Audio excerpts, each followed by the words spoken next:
The Yeelight CUBE is the first smart lighting product on the market that supports Matter out of the box. That means it works with Apple Home, Google Home, SmartThings, Alexa, and more. Now this really neat modular light just might take your gaming setup, your theater setup, your smart home setup to the next level. Let's go.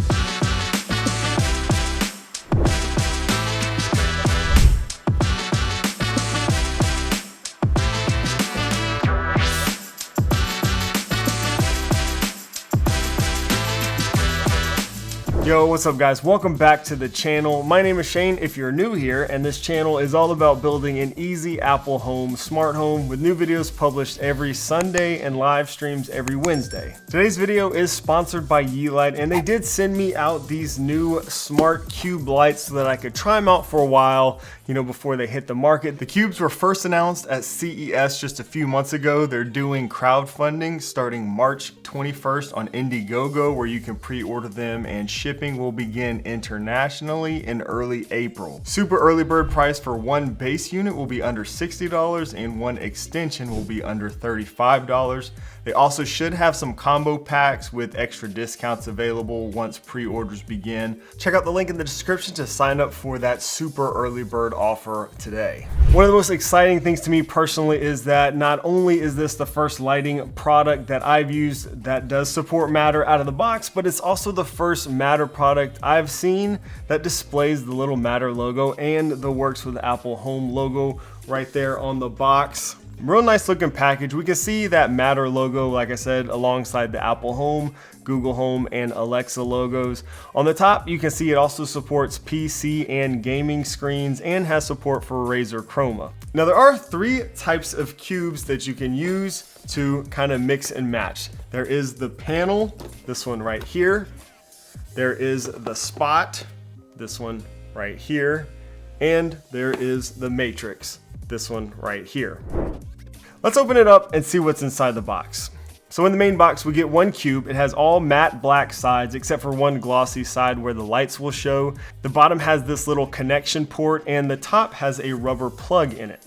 We got a matte black controller. You can see the Matter logo printed directly on it here. It also has a single little indent on the front that serves as a touch button. We got a quick start guide, and we have our power cable with a North American plug. Next, let me show you one or two of the extensions. In the box here, we simply just have another quick start guide and the cube itself, and that's all. You can see that connection spot on the top and the bottom of these. Now, let's go ahead and set one of these up. The base is what connects to your Wi-Fi, and it will connect to your Wi-Fi via your 2.4 gigahertz network. I plugged it in, and there's a couple of ways you can go here. You can use the Yeelight app, which is probably what I'd recommend, or you can use one of the many other integrations since this does support Matter. Now there is a new Yeelight app called the Yeelight Studio app. Again, I'd recommend setting them up using this app at first because there's a good chance there are some firmware updates that you'll probably want. Plus this app is going to give you way more cool effects and stuff like that that you just won't be able to take advantage of or access otherwise. Just tap add new device, scan your Matter code, and then wait for it to pair. It did take me, I think, 2 attempts to get it to pair in the Yeelight app successfully. Not bad considering some of the other experiences I've had trying to pair different Matter devices or Matter products so far. But anyways, once I paired it in the Yeelight app, I did get a firmware update on the device. Then I paired them in the Apple Home app. To do this, you'll go to your device in the Yeelight app first, tap on the settings, and you'll see an option to enable pairing mode. When you tap this and enable pairing mode, it'll give you a code to copy. You can then use this code to add the device into other Matter controller apps like Apple Home, SmartThings, Google Home, etc. I was able to get both of my lamps paired into the Apple Home app in just a few attempts. So in my experience, Matter is still kind of finicky at the time of this recording, so it might take you a few attempts. In the Home app, it basically just works like any other HomeKit color light. You can adjust the brightness and change the colors. And really that's about it as far as HomeKit control goes. To do all the other cool stuff, you really need to use the Yeelight app. So let's kind of just walk through the Yeelight app together and I'll show you kind of everything you can do there. I'm gonna bring some of these over here and we'll kind of just work through the app and show you some of the cool stuff we can do. Get all these connected. All matrix cubes on this side because there are some things you can do when you have all matrix cubes. This one, yep. All right, so this will be all matrix cubes, and then over here, I'll just do some of the other ones, and we'll kind of walk through the app together. Let's put a spotlight in here, right there. It's kind of bright. I'll point that down. So you can kind of move these spotlights around. It's kind of cool. I'll point it down. All right, so I'm gonna open up the new Yeelight Studio app. All right, so as you can see right here on the home screen, you can just turn your lights on and off by tapping the little power button right there. You can quickly change the effects just by tapping some of these little icons right here. But let's go ahead and tap into the device. And first, because I've been moving them around, we need to reconfigure this one. So let's go up here and tap in like the settings, and you see module splicing. So this is where you're gonna kind of set up your cube so that it knows, you know, the configuration and stuff like this. And I really like the way they did this here with the app. So you can kind of put where your controller is, so you can lay them sideways and stuff, which I'll show you in a minute. I've got mine obviously on the bottom, and then you just add your cubes in whatever configuration you have. So I've got 2 of the panels and then a spot over here and then another panel right here. Good to go. Custom button switching is cool. So again, on the front, which I have it spinned around right here, but on the front you have that button to, it's like a soft touch kind of button. You can actually customize which scenes and effects that button will kind of scroll through right here. So you can remove them, you can add new scenes and stuff like that. Which is really cool. Land control is more for like developers and more advanced users and stuff, so I would just not worry about that. Leave that off most likely. You can check firmware updates, and this is where you would enable pairing mode if you want to add it again to, you know, Apple Home app, Google Home, whatever, something like that. All right, but let's go back out and have some fun now that we have these configured. Actually, let me go configure the other one in the correct orientation over here. So we're gonna do the same thing. I'm gonna go to module splicing, and you can see this is all backwards from earlier. So I've got this one down, and 1, 2, 3, 4. Hit done. All right, cool. And let's go back.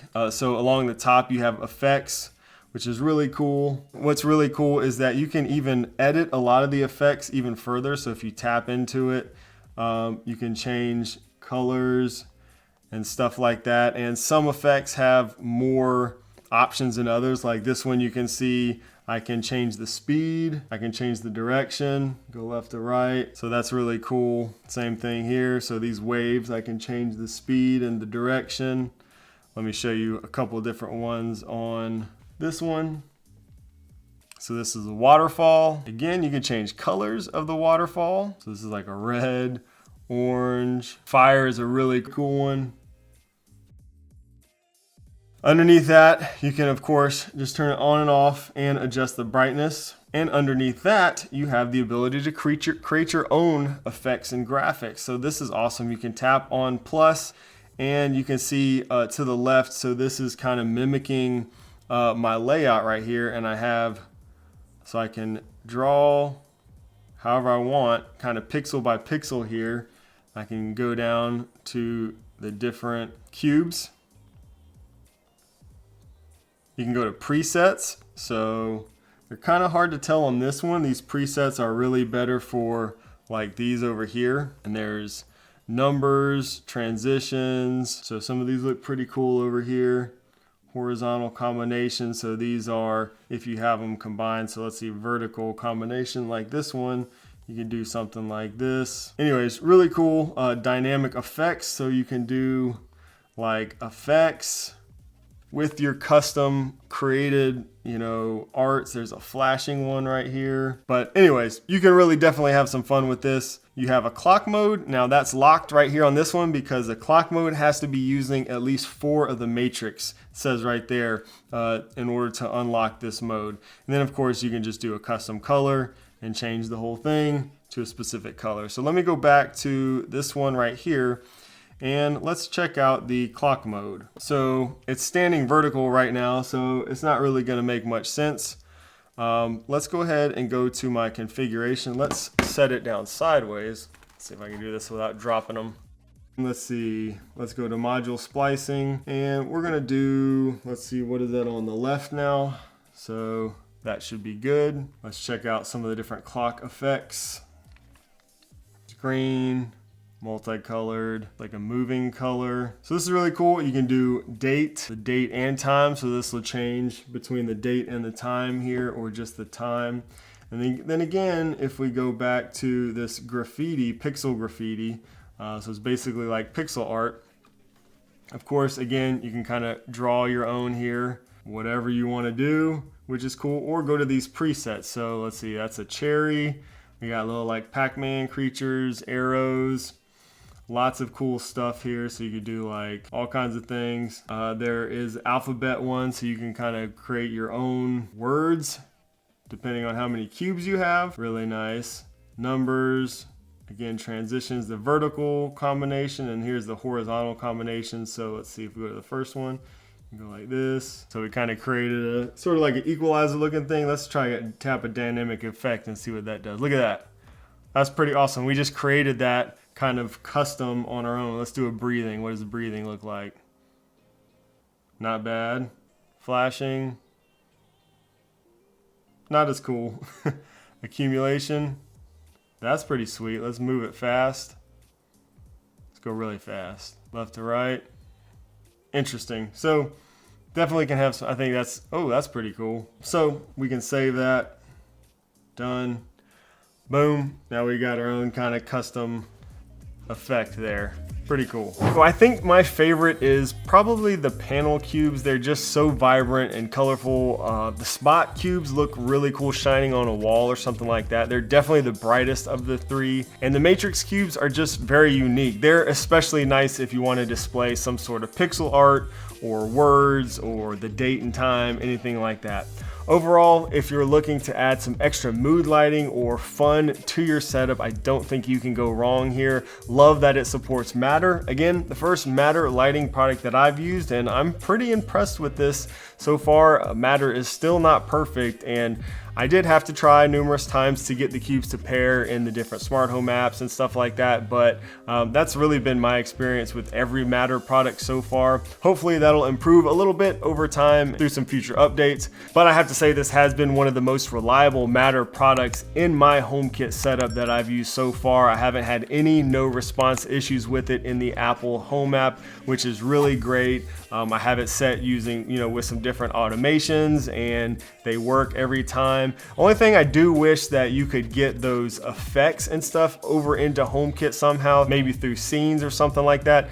That would be nice. That way you can kind of have different HomeKit scenes or automations that could trigger different effects. So that would be kind of the one thing I'd like to see added to this. I'm super excited to add these to my studio setup. Let me know what you think about this product. Is it something you would add to your smart home? And be sure to subscribe, hit that bell icon for new Apple Home smart home videos every Sunday and live streams every Wednesday. Hit that thumbs up button on your way out if you like this video, and definitely check out these other videos that you'll probably like right here on screen. Thanks so much for watching, and I'll see you in the next one.